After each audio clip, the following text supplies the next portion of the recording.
안녕하세요. 21년째 주식중입니다. 저는 주식 투자를 할 때 예측을 하기보다 상황에 대응을 하려고 합니다. 그렇지만 앞으로 예상되는 경제 상황이나 기업의 예상 실적을 토대로 앞으로의 시나리오는 생각해보며 그때그때 나의 대응 전략을 세웁니다. 제가 장기 투자 중인 고배당주들은 대부분 독점적인 사업 구조를 가지고 있어서 정부의 규제나 정책에 따라 실적에 영향을 받을 수 있기 때문에 앞으로 약 한 달 반 뒤인 6월 3일 21대 대통령 선거 전후로 배당주 투자 시나리오를 함께 생각해보는 시간을 가져보도록 하죠.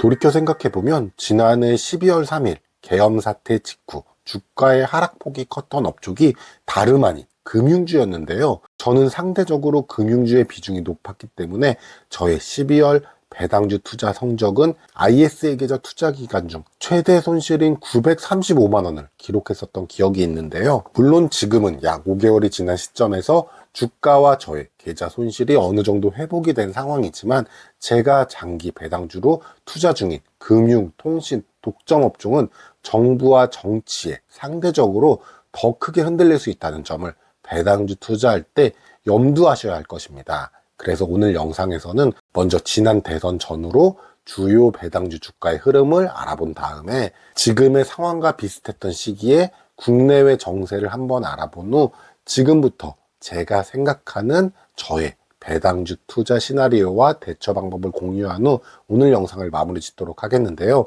먼저 저의 투자 성향은 실적이 좋은 고배당주 업종을 장기간 보유하면서 저의 노후 자산 증식 도구로 ISA 계좌에서 배당주를 투자 중인데요. 투자 업종은 은행업이 주인 4대 금융지주와 전 국민 모두가 보유한 휴대폰 통신을 3개의 독과점 기업이 하고 있죠. 그 통신주 그리고 독과점 사업 구조를 가진 독점주 기업에 분산 투자 중인데요. 오늘 다룰 대선과 관련된 투자 의사결정은 전략적으로 비중 조절을 할 뿐이지 장기적으로는 제가 아까 말씀드렸던 3가지 업종에 앞으로도 꾸준히 계속 보유하고 배당금을 늘리는 방향으로 저는 투자 계획을 세우고 있습니다. 오늘 제가 다룰 종목은 금융주의 대표 기업인 KB금융, 통신주의 대표인 SK텔레콤, 그리고 독점주인 맥쿼리인프라와 KTNG의 주가의 흐름을 살펴볼 겁니다. 그리고 대선은 2012년 12월 19일에 치렀던 18대 대선, 이때 박근혜 대통령이 당선이 되었었죠. 그 다음 대선인 19대 대선이 지금하고 어떻게 보면 상황이 비슷하다고 할 수가 있는데요. 탄핵 이후 치러졌던 2017년 5월 9일의 선거일이었고 그때 당시 다들 아시다시피 문재인 전 대통령이 당선이 됐습니다.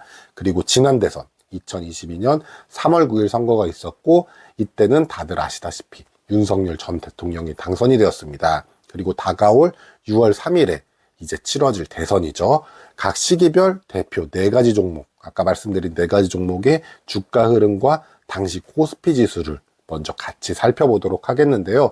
먼저 박근혜 대통령이 당선된 18대 대선입니다. 대선 전후 보시는 것처럼 KB금융하고 SK텔레콤 모두 전에도 좋았고 후에도 좋아진 흐름을 확인하실 수가 있는데요. 반면에 독점주라고 할 수 있는 맥쿼리인프라는 전에는 좋았습니다. 하지만 후에는 상대적으로 좀 덜 올랐던 흐름을 보여주고 있고요. 반면에 KTNG 보시면은 전에도 지지부진했지만 후에는 많이 떨어졌습니다. 즉 박근혜 대통령이 당선되고 KTNG 주가가 많이 떨어졌다라는 것을 확인하실 수가 있으시고요. 그 다음에 19대 대선입니다. 이제 이때가 지금하고 상황이 비슷하다고 했죠. 이때는 전에도 많이 올랐고 그 다음 대선이 치러진 다음에도 코스피의 주가가 많이 올라간 것을 확인하실 수가 있죠.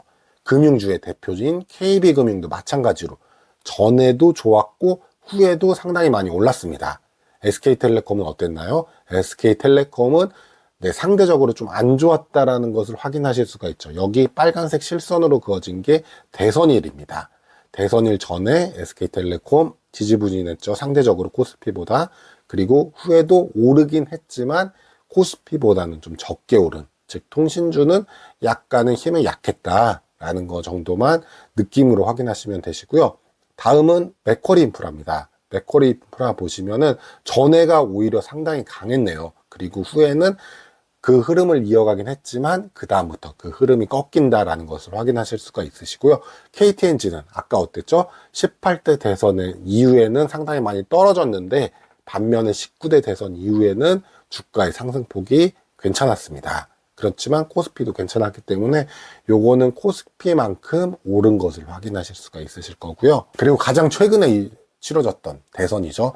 이때는 주가의 흐름이 대선 후에 상당히 안 좋았네요. 그런데 상대적으로 KB금융 같은 경우는 물론 주가의 흐름이 코스피하고 좀 비슷하게 움직인 것 같지만 대선 직전에 좀 많이 올랐고 그리고 대선 직후에도 코스피만큼 떨어지지가 않았습니다. 즉 상대적으로 KB금융은 좀 강했다라는 것을 확인하실 수가 있으시고요.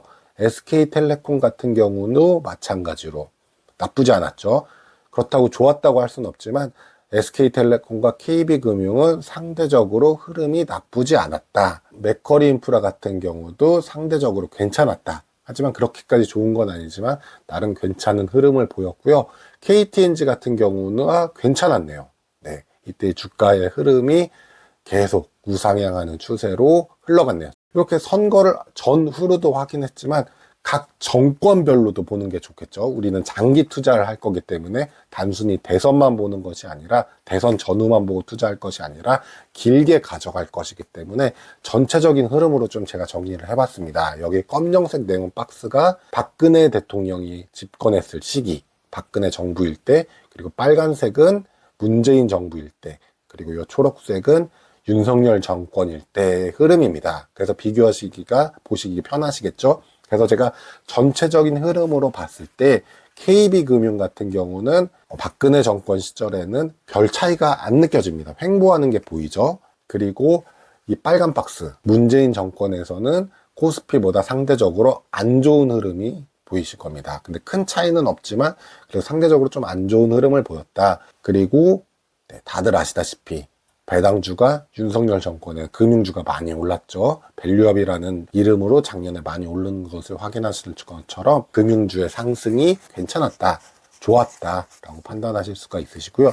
통신주의 대표인 SK텔레콤, 박근혜 시절에 많이 올랐습니다. 이때는 상승이 괜찮았고 문재인 정권일 때는 비슷하게 올랐습니다. 그리고 상대적으로 SK텔레콤은 금융주보다는 안 올랐지만 그래도 코스피만큼은 올랐다라는 것이 확인이 되실 겁니다. 다음은 맥쿼리 인프라인데요. 맥쿼리 인프라는 좀 재밌게 뚜렷하게 좀 정권에 따라서 흐름이 좀 보이네요. 먼저 박근혜 정권 때는 좋았습니다. 네, 이때는 코스피는 횡보했지만 맥쿼리 인프라는 우상향했었죠. 그리고 문재인 정권 때도 우상향했습니다. 코스피는 변동은 있었지만 맥쿼리 인프라는 꾸준히 오른 게 보입니다. 반면에 맥쿼리 인프라는 윤석열 정권에서는 좋지 못했다. 상대적으로 좀 좋지 못했다라는 흐름을 확인하실 수가 있으시고요. KTNG도 마찬가지로 정권의 흐름을 좀 확실히 보이는데요. KTNG 박근혜 정권일 때 좋았습니다. 상당히 좋았죠. 오히려 맥쿼리 인프라보다 더 좋았습니다. 반면에 문재인 정권일 때 KTNG 안 좋았습니다. 하향하는 게 보이죠. 뚜렷이 보이죠. 그리고 이번 윤석열 정권에서 좋았다라는 게 보이는 거죠. 그래서 코스피만큼 좋긴 했지만 상대적으로 맥쿼리 인프라와 KTNG는 각 정권마다 흐름이 좀 보였다. 그리고 맥쿼리 인프라와 KTNG는 각각 좀 다르게 움직인 게 확인이 되시겠죠. 그래서 이렇게 좀 장기적인 흐름을 보시면은 이번 정권에 어느 누가 당선될지는 모르지만 지금의 상황이라던가 어떤 정권이 들어서느냐에 따라서 나의 전략을 한 번쯤 생각해 보실 수가 있겠죠. 그래서 이렇게 대선 전과 후에 주요 고배당주의 과거 흐름을 알아봤는데요. 물론 대선 이외에도 해당 업종이 실적이라던가 국내외 거시경제의 흐름에 따라서 해당 기업의 주가에 영향을 끼치기 때문에 이렇게 단정지어서 어떻게 될 거다라고 예측을 하기보다는 어느 정도 참고를 삼겠다라는 정도의 접근으로 바라보시는 걸 추천드리고요. 그렇다면 저는 어떻게 대응할 것이냐?